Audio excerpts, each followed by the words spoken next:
Music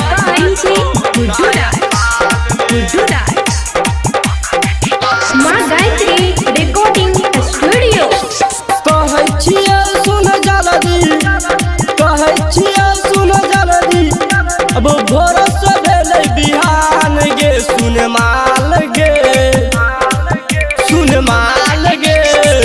लौट के नहीं भागबो नया साल में सुन माल गे लौट के नहीं भागबो नया साल में।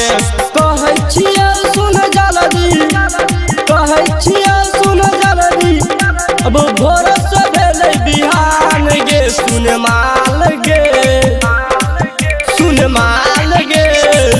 लौट के नहीं भागबो नया साल में सुन माल गे लौट के नहीं भागबो नया साल में।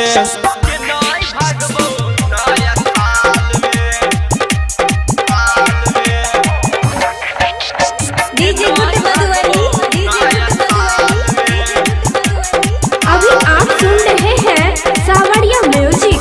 बहुते दिनों से हमें कहत रहे जान गे तैयो ने मानले हमर दिल के एगो बात गे। बहुते दिनों से हमें कहत रहे जान गे तैयो ने मानले हमर दिल के एगो बात गे। देने चली तू गिरीटिन अब फाड़ को फेंकबो तोरा मुंह पर सुन माल गे लौट के नहीं भागबो नया साल में सुन माल गे लौट के नहीं भागबो नया साल में।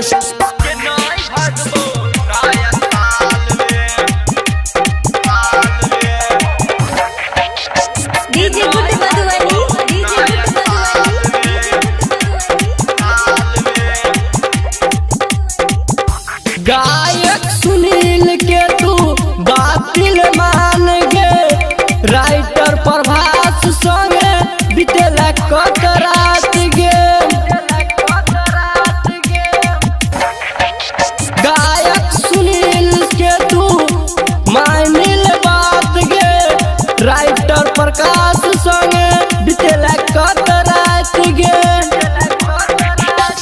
विचारल रहे पूरा न भेले अपना मन में सुन माल गे